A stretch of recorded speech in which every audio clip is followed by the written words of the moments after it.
Assalamualaikum warahmatullahi wabarakatuh. Salam Baraya Handayani semuanya. Apa kabar semuanya, anak-anakku sekalian yang Ibu cintai? Kali ini kita bertemu lagi dengan Ibu dalam pelajaran sosiologi. Dengan mata pelajaran sosiologi ini, kalian telah mempelajari minggu-minggu yang lalu tentang sosiologi. Sekarang kali ini kita akan membahas tentang materi-materi selanjutnya. Untuk itu, silakan simak video berikut ini. Yuk, kita simak semuanya.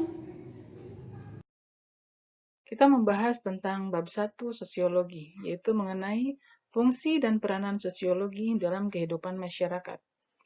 Kompetensi dasar 3.1 memahami pengetahuan dasar sosiologi sebagai ilmu pengetahuan yang berfungsi untuk mengkaji gejala sosial di masyarakat.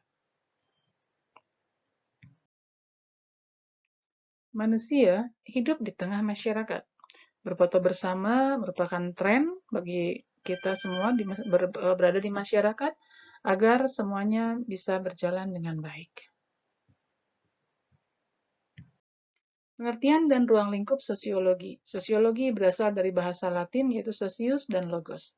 Socius artinya teman atau kawan, sedangkan logos artinya ilmu atau pikiran. Secara sederhana dapat diartikan bahwa sosiologi adalah ilmu yang mempelajari interaksi antara teman dan teman. Para ahli mendefinisikan sosius sebagai pergaulan hidup, yaitu pergaulan antara seseorang dan seseorang dengan kelompok atau kelompok dengan kelompok. Kita akan membahas tentang definisi sosiologi. Menurut Rojek dan Warren, sosiologi adalah ilmu yang mempelajari hubungan antara manusia dalam kelompok. Sedangkan menurut Auguste Comte, terlihat pada gambar ada seorang Auguste Comte, sosiologi adalah ilmu yang mempelajari manusia sebagai makhluk yang mempunyai naluri untuk senantiasa bersama dengan sesamanya. Sedangkan menurut Selo Sumarjan dan Sulaiman Sumardi, sosiologi adalah ilmu yang mempelajari struktur sosial dan proses sosial termasuk perubahan sosial. Tujuan ilmu sosiologi. Ilmu sosiologi mempunyai sebuah tujuan atau suatu tujuan. Yang tujuan pokoknya adalah sosiologi untuk meningkatkan kemampuan manusia dan menyesuaikan diri dengan lingkungan hidupnya. Sekarang kita bahas juga tentang peranan sosiologi dalam pembangunan. Sosiologi dapat memberi masukan terhadap proses terlaksananya pembangunan. Pembangunan baik terhadap tahap perencanaan pembangunan, pelaksanaan pembangunan, maupun proses penilaian dalam pembangunan. Kita bahas juga tentang peranan sosiologi dalam penelitian.